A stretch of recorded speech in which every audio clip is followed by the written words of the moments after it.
So we have another Cebuano lesson. And this time it's gonna be fun because we are going to be learning describing people. So if this is your first time watching Aurora's vlog, please don't forget to hit like and subscribe. Hit that subscribe button on your lower right corner. And I also have a playlist of Cebuano lessons. I probably have already more than a dozen by now. You can click on this top screen right corner, and thank you so much. And let's get this describing people going. So when you want to describe a person that he is angry, angry means suko. When you want to say he is angry, suko siya. Suko siya. When you want to say suko kaayo siya, he is very angry. Suko kaayo siya. That's what it means. He is very angry or she is very angry. Bad, maut. Maut. When you want to say bad attitude, bati or maut kaayong imong batasan. Batasan means attitude. You can say bati or maut is the same as bad. Bati imong batasan. You have bad attitude. When you want to say pretty, pretty means guapa. Guapa. When you want to say to someone, you are pretty. Guapa ikaw. Guapa ikaw.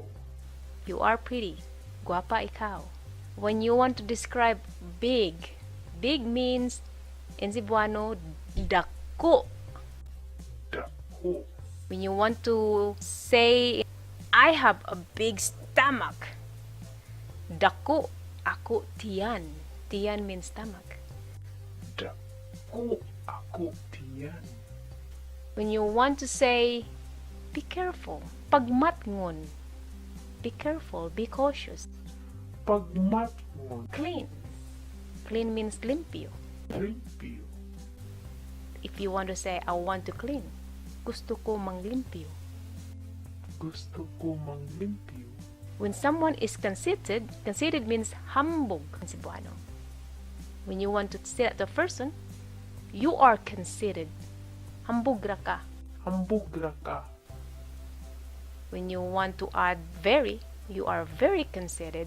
Hambog ra ka kaayo. Hambog ra ka kaayo.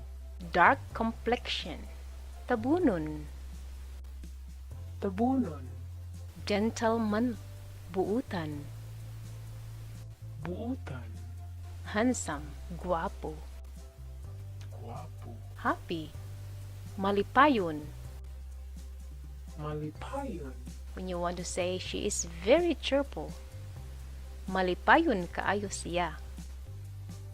Malipayon kaayo siya. When someone is honest or sincere, honest means matinud-anon. Matinud-anon. When you want to say he is very honest, matinud-anon kaayo siya. Matinud-anon kaayo siya. Ignorant, ignorante. Ignorante. He is ignorant. Ignorante kaayo siya. Ignorante kaayo siya. He is very ignorant. Remember, when you want to say very, just remember kaayo. Kaayo. Kaayo is meaning very. He is very ignorant. Ignorante kaayo siya. Humble, mapahiobsanon. Mapahiobsanon.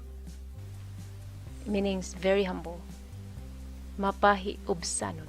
I am intelligent. Intelihente ako. Intelihente ako. Mischievous, maldito. Maldito. Pilyo, Pilyo. pilya. Pilya. Mischievous, maldito. Maldito. Maldita. Modest, hinhin. Hinhin. Old, tigulang. Tigulang. Or tiguwang. Tiguwang. When you want to say, my parents are old. Tigulang na ang akong mga ginikanan. Tigulang na ang akong mga ginikanan. Tigulang means old. Ginikanan, parents. ginikanan parents. Okay guys, that's it for today. This is the end of part 1. I'm going to post the part 2 very soon. It is kind of very long. I thought I'm gonna make it into one video. Part 1 is 5 minutes. It's kind of very long and I don't want you guys to get bored about it. So I will be posting the part 2 probably sometime in the next 4 days from now. Anyways, if you want to learn more Cebuano, I do have a Cebuano playlist. I think I have 13, I believe. When you are on my YouTube channel, click on my playlist. Click the one that has 13. After this, it would probably be 14 by now, so I would have a total 14. So anyways, thank you for watching Aurora's vlog, guys. If this is your first time watching Aurora's vlog, please don't forget to hit like and subscribe, and I will see you on my next video. Thank you for watching Aurora's vlog. Ta-ta!